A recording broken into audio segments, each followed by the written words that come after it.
inspire profondément et expire calmement. Car nous voilà de retour dans la seconde partie de cette vidéo dédiée à la Directional Light. Et maintenant, je vais te parler des ombres. Bienvenue sur notre chaîne dédiée à la création digitale. Je suis Alexis et je vais vous accompagner sur Unreal.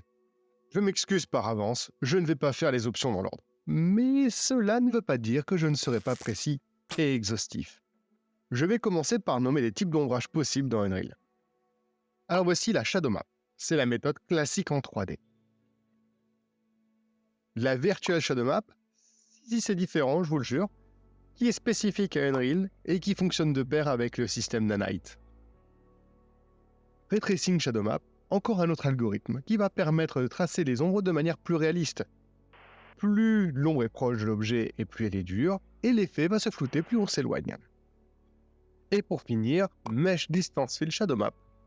Ouh, je sens que tu vas vomir, mais c'est pas si compliqué que ça en a l'air. En fait, c'est une enveloppe simplifiée de l'objet original qui va stocker les informations telles que l'ambient occlusion et les ombres. Alors, une ombre en 3D, comment c'est fait? C'est relativement simple en fait.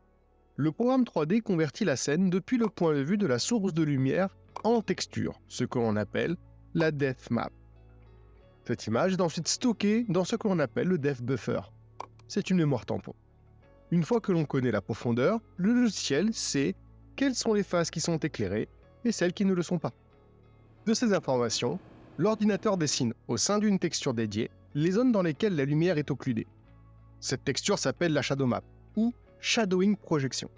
C'est un processus connu depuis relativement longtemps, pour être précis depuis 1978 par Lance Williams. Et on l'utilise toujours dans les rendus dits précalculés ou encore temps réel, même si les techniques se modernisent, il faut bien vivre avec son temps. Alors, je t'entends te dire « Waouh, il étale sa science ». En fait, pas vraiment, et j'avoue, j'ai découvert le créateur en rédigeant cette vidéo. Bref, continuons.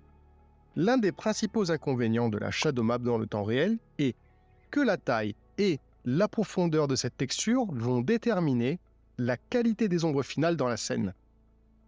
C'est vraiment visible dans la 3D de toutes sortes. Voire, pour les plus gamers d'entre vous, c'est vraiment immonde dans les jeux, car cela prend la forme de ce que l'on appelle l'aliasing, qui perturbe la continuité des ombrages.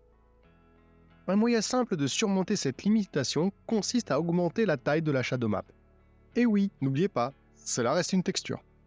Mais en raison de contraintes de stockage en mémoire, ou de calcul pour le matériel, cela n'est pas toujours possible. Et ce n'est pas une question de pouvoir d'achat, mais plutôt d'époque ou de capacité.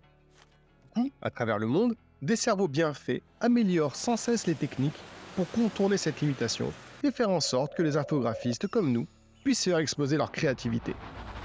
Une des avancées majeures dans le domaine est ce que l'on appelle le Shadow Cascade, ou en français les ombres en cascade, qui sont une suite d'images de taille différentes et que l'on appelle en fonction de la distance de résolution de l'objet vis-à-vis de la caméra.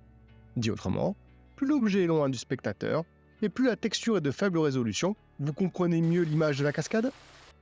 Si on devait essayer de décortiquer un éclairage sur un objet, il faudrait le décomposer. Imaginons qu'il y ait 3 parties distinctes.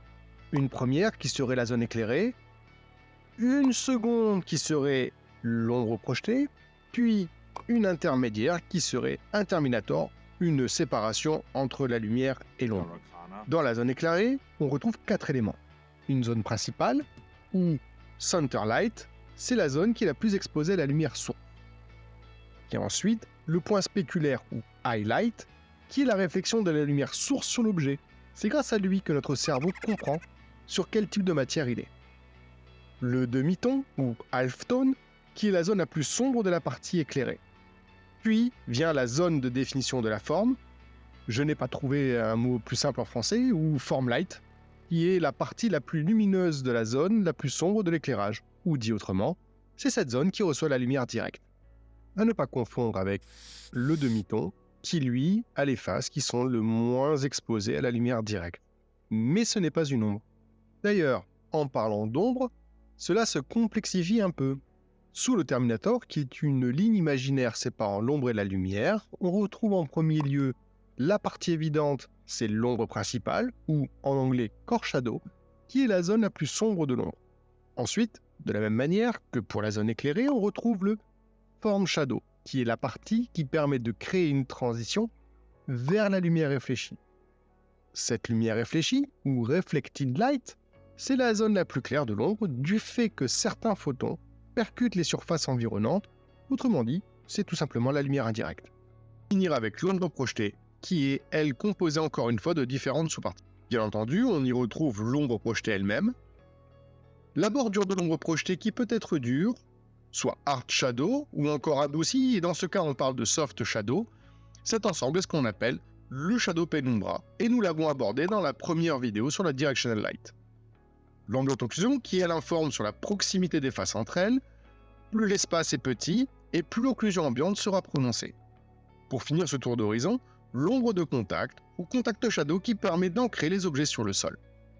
Cependant, il est possible de régler certains paramètres de l'ombrage pour apporter une ambiance particulière à nos scènes ou encore du réalisme comme sa couleur, son intensité, son comportement tel que le décalage sur la surface avec l'objet, ce que l'on appelle le bias en anglais, sa définition, mais là c'est des compromis avec votre machine. Il y a beaucoup d'options dans la partie Advanced et certaines ne fonctionnent tout simplement pas si nous n'avons pas activé ou désactivé un paramètre dans le Project Settings. C'est le cas avec le premier paramètre, Shadow Amount, qui ne fonctionne tout simplement pas avec le système de Virtual Shadow Map, mais uniquement avec les Shadow Maps. Tous ces paramètres ne te seront pas forcément utiles dans tous les cas de figure, mais nous permettent d'avoir encore une fois un réel contrôle sur la scène et ses acteurs.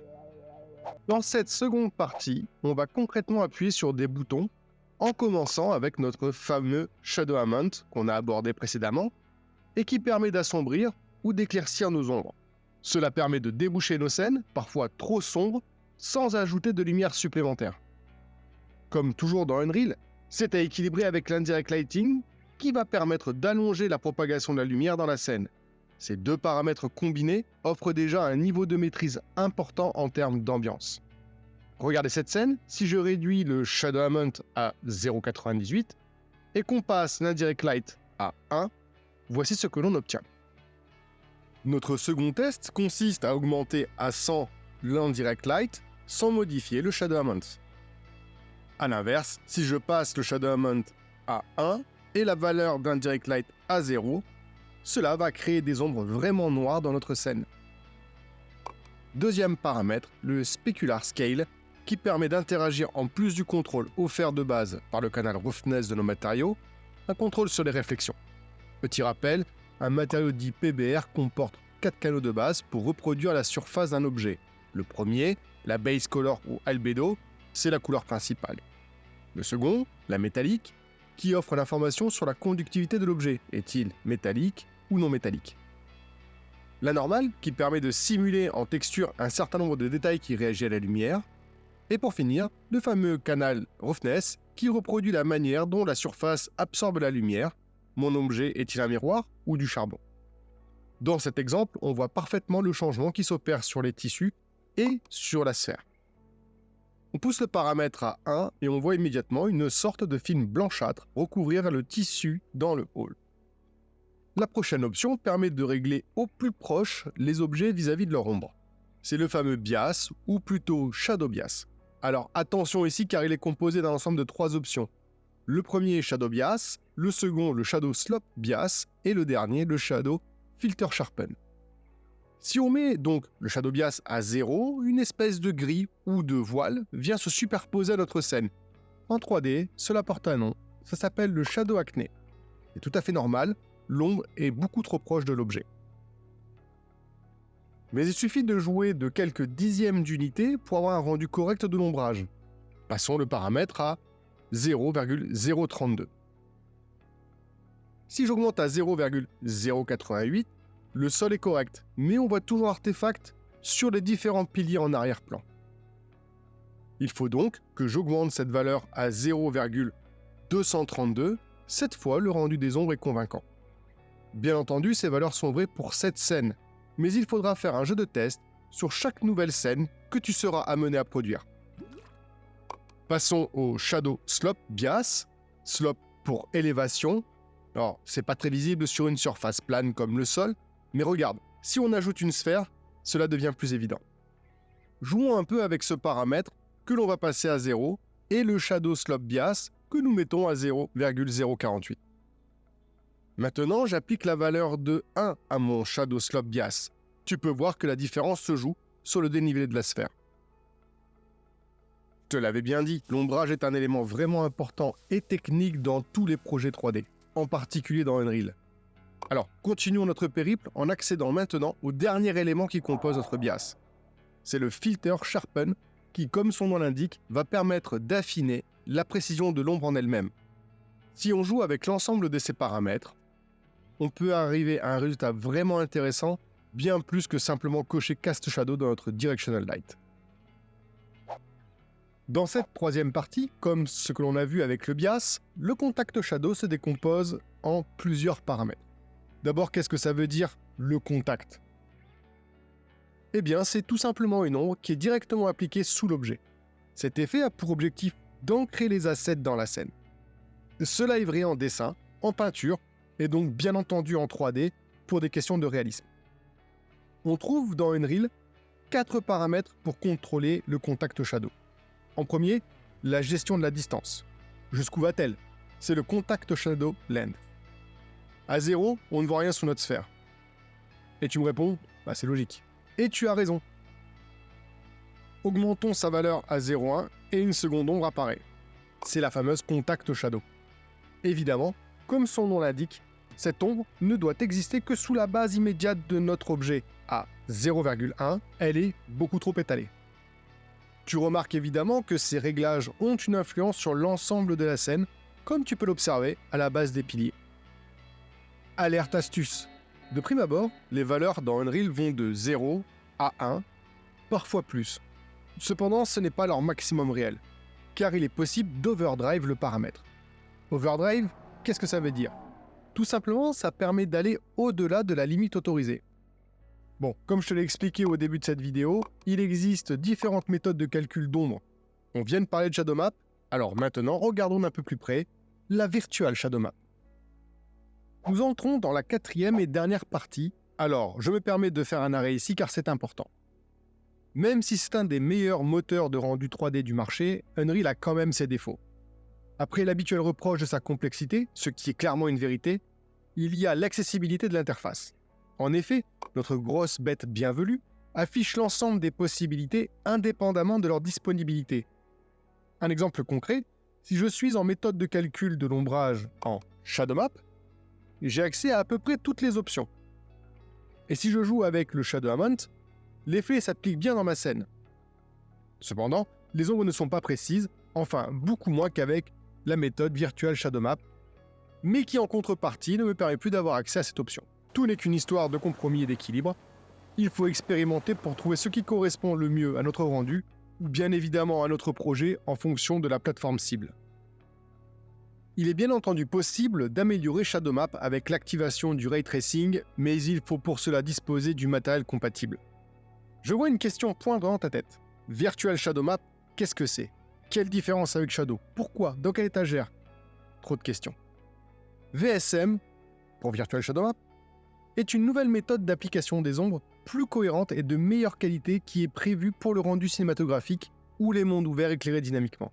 Epic a développé ce système pour poursuivre 4 objectifs. Le premier, mais je viens de le dire, c'est d'augmenter considérablement la résolution des ombres afin qu'elles correspondent au plus proche aux géométries générées par le système Nanite. La seconde, réduire le coût afin de rester dans des performances raisonnables pour les soft shadows, ombres douces. Permettre aux utilisateurs d'avoir une solution simple et accessible avec peu de paramétrage pour un rendu optimal.